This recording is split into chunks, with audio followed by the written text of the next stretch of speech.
Hello everyone and welcome back to another roadmap update video. This is the January 2023 update. So let's have a little look at the very quick summary for those who just want to come in quickly and then go off. So 4 items are confirmed on this month's roadmap, including the Edinburgh to Glasgow route by Rivet Games, the West Cornwall local Steam Rail Tour pack by Rivet Games, the Amtrak Acela Express, which will be for Boston Sprinter by Dovetail Games, and the Dovetail Bad Vilbel to Glasgow Stockholm, which I think is done by Trainsim Germany.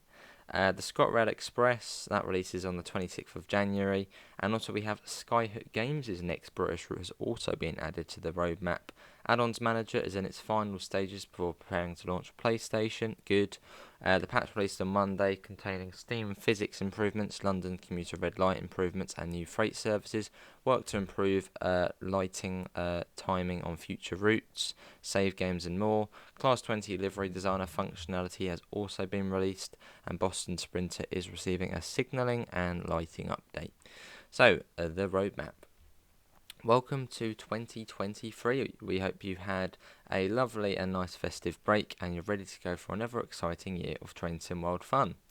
And we know you've not missed our War and Peace roadmap updates. Our New Year's resolution is to make our roadmaps all killer, no filler. So shall we get started? Just before Christmas, you might have noticed some cheeky teasers popping up on our social channels designed to whet your collective appetites of what's coming in 2023. So you could see the things we got. I think it was just before Christmas, or at least just after Christmas. So we can confirm that Edinburgh to Glasgow, West Cornwall local, Steam Rail Tour, the Acela Express and the Dovetail will be coming this year to Train Sim World 3 and have been added to the roadmap. Earlier today, we confirmed that the Edinburgh to Glasgow, developed by our friends at Rivet Games, will be arriving into Train Sim World 3 on Thursday, January the 26th? Thursday? Oh yes, I wonder what that's on Thursday. We've grabbed some of the Rivet team to chat about the new route, which you can read below, and we've also added in Skyhook Games' first Train Sim World 3 route to the roadmap. It's British.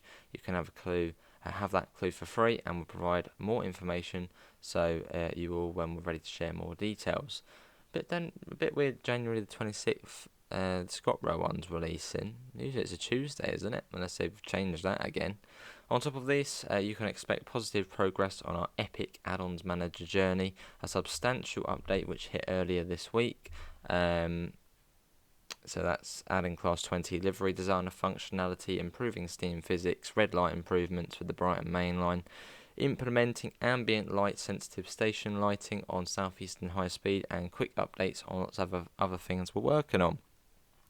So just before we get started, tomorrow we'll be launching the new Train Sim World 3 Birmingham Standard Edition for Train Sim World 3, which replaces Southeastern High Speed with Birmingham Cross City as the base routes.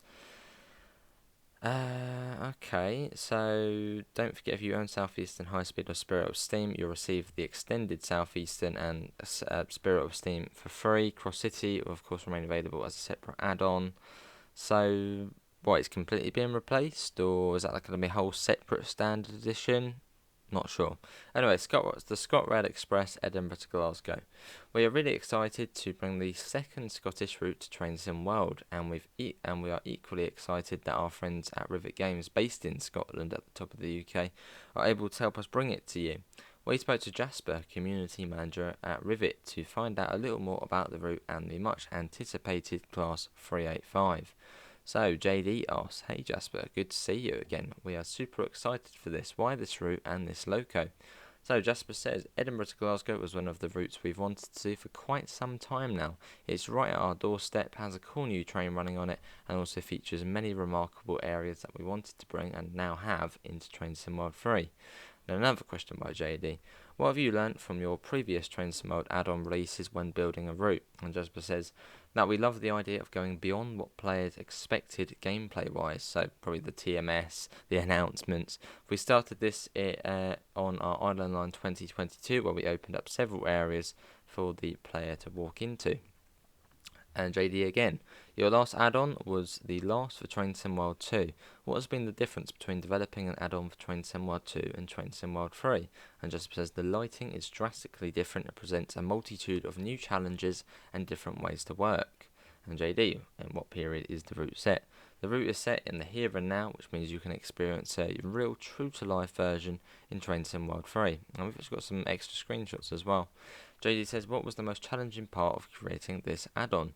And Jasper says, Waverley Station was one of the most challenging stations we've ever done. Undertaken by 2 artists, they tried to capture an accurate representation of the model and bring it to life in Train Sim World 3. And Edinburgh to Glasgow was a very dense route for a small team like ours. We had to prioritise stations and scenery while still finding time to implement new features.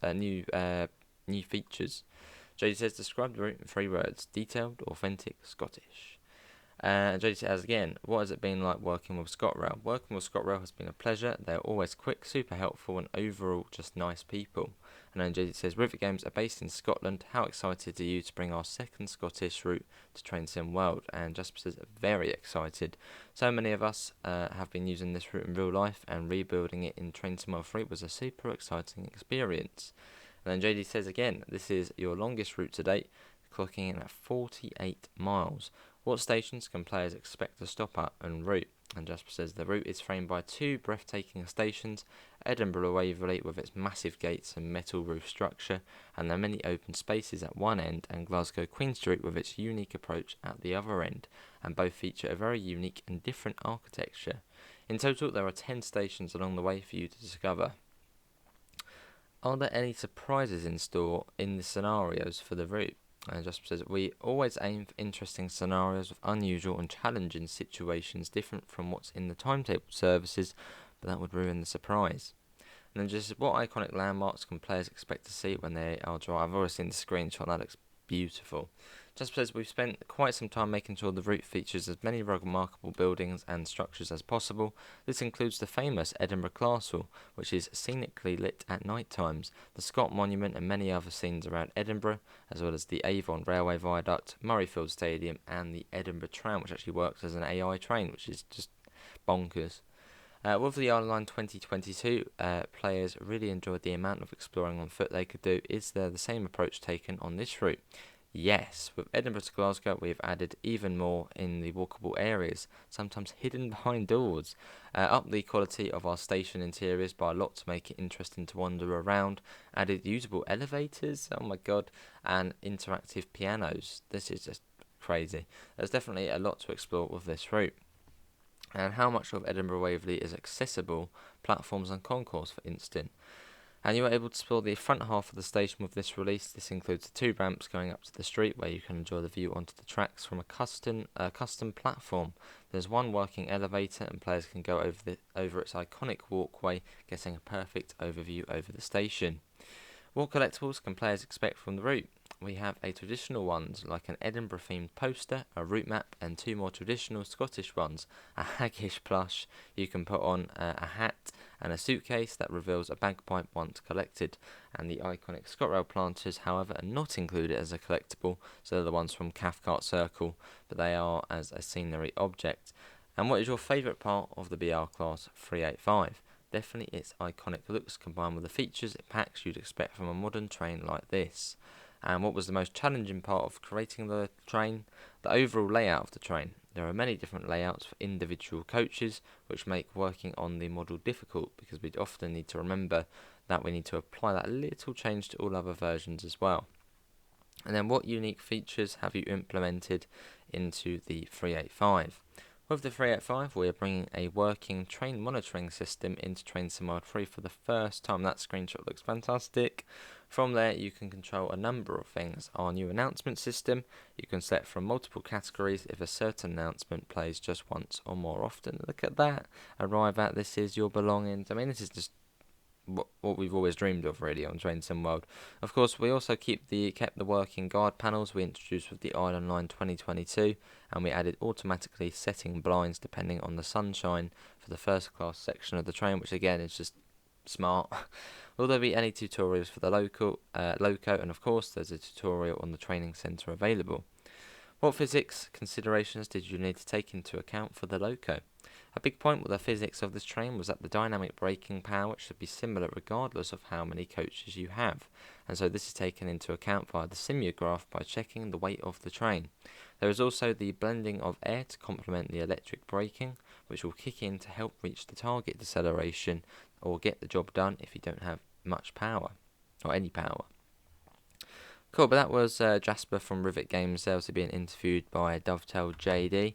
From what I've seen so far, screenshots, it looks to be probably most detailed, possibly the best British route we've had, which is just, it's amazing. And then 20 more free core improvements, so for the add-ons manager. First and foremost, the good news. So there's going to be bad news as well. We're getting close. The latest test builds are effectively feature complete with one issue left to resolve. Early testing has been positive. We are still not in a position to put a release date on it as mentioned in the previous roadmap. We'd only do that when testing is passed, but we are optimistic we are on the home straight. Good. A quick summary on Add-ons Manager. This will allow PlayStation players who are currently unable to play all of their content due to the 64GB add-on limit imposed by Sony the ability to do so, due to some behind-the-scenes wizardry, and it will also likely slightly improve the experience of those who are seeing crashing on some content too. Here's a quick selection of some of the larger patch notes we've released in the past month, so you don't miss them. So highlights of Monday the 9th patch. Oh my god, there's a lot there. If you want to, I suppose, pause it, and then you can have a look to see what is on there, but we have gone through that in a separate video before anyway. For the 17 new services in the Brighton Mainline, we asked our resident timetable expert Joe to give us a quick summary of what players can expect. Oh, I thought there was 12.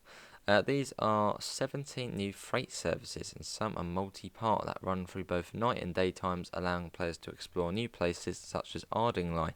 It's fun to see how the freight fits into the busy nature of this route.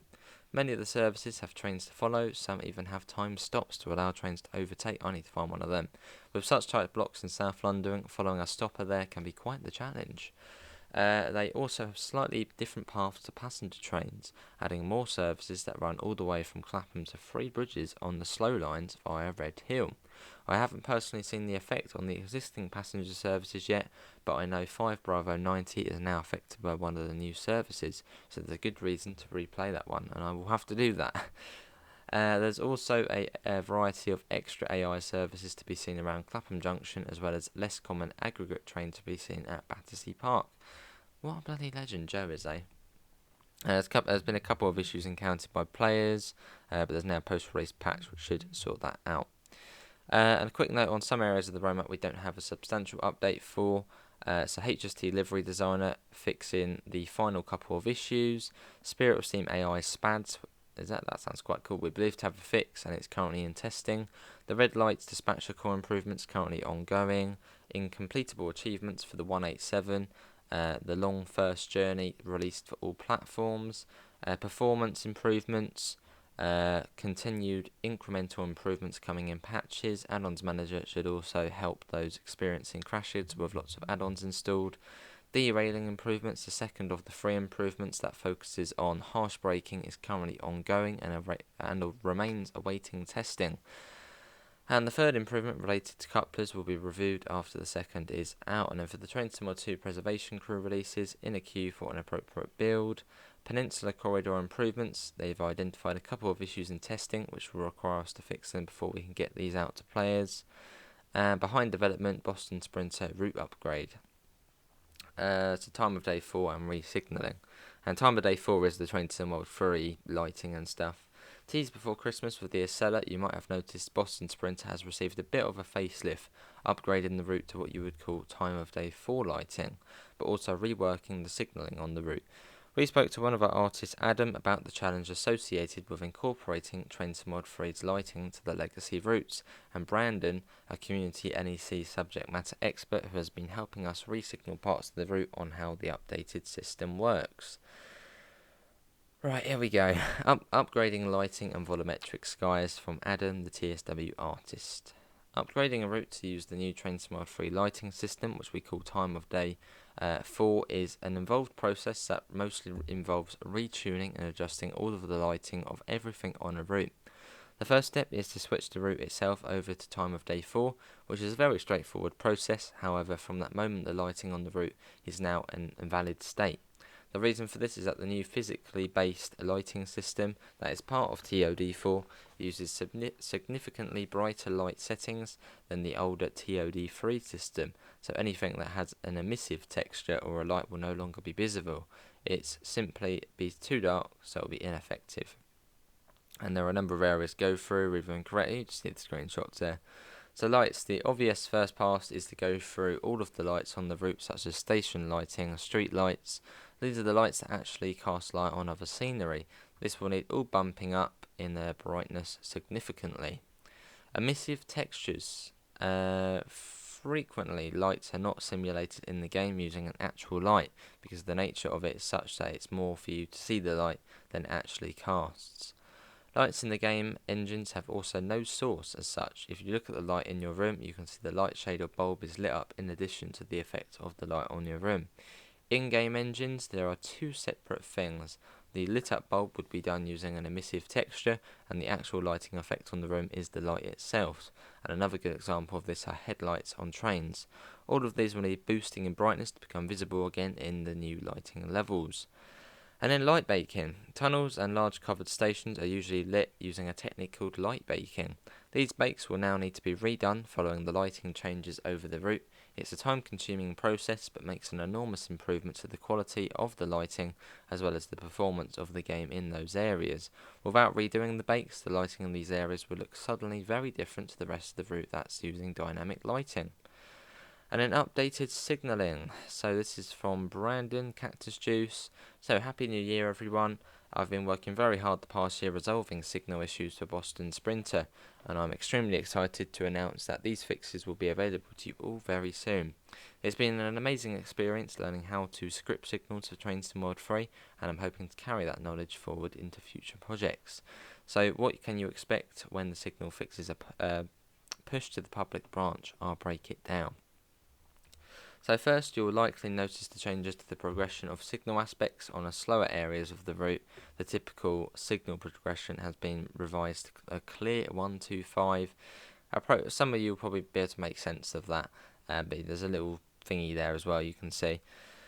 On the faster areas of the route, greater than 125 miles an hour, the typical signal progression has been revised to, I'll let you guys read that because, gibberish. Well, but I'll let you have a look at that. The signalling of the Stoughton branch has been completely revamped as well. It's all cab signalling territory, and a lot of work went into ensuring it functions properly. Many factors go into deciding what the signals will display. These include signal functional classification, custom signal parameters, custom logic, and track speed at the signal. And you can see some more screenshots. And a snippet of the signal model blueprint, that was, which you could see the green, very confusing looking thing.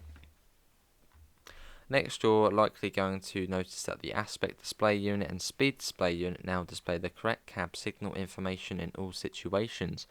Part of this is due to the custom logic I built into Boston's new signal model. On a per signal basis, you can force cab signals aspects if appropriate. The most common example is within Tower 1 interlocking at Boston South Station. Cab signals will always be at restricting there regardless of the situation, so the signals around there will force that. Additionally, Clear 150 is finally here. Of operating an ACS 64 or Acela Express, you'll get a Clear 150 on the ADU in the appropriate areas. So I'm guessing that means 150 miles an hour. Finally, I've completely replaced the majority of the signals around Southampton Street Yard. Many of them were in the incorrect style, so that's been rectified. And he takes a lot of pride in this route as he originally laid the foundation for it back in 2019. Wow. Now we've got the Special Projects team update. Having released the BR Class 20 livery designer compatibility last week, the team's work on the HST compatibility is also complete. It's just awaiting testing. As well as the work on bringing volumetric skies and clouds to Boston Sprinter, the team has been working closely with our partners, preparing them for upcoming releases, but in the meantime we have snuck in a PIS or CIS improvement into the West Cornwall Local 2, which we've done a few videos on. And a third-party developer update. So it's all getting exciting with our partners, and we've confirmed Rivet's British route, expansion pack, TSG's German route, as well as adding Skyhook's new British route to the roadmap. As mentioned above, when we're able to share more details, watch this space. We are working with Alan Thompson Sim and Union Workshop, and in familiarising them with Train Sim World's toolset, so we are still very much in the early stages. Just Trains continues to make steady progress on learning the tools and producing their first content. It is very likely there will be content added to the roadmap from these developers anytime soon. So yeah, that will sort of break down. Dovetail Games releases, got the Acela Express, a US route and a route expansion pack for the US.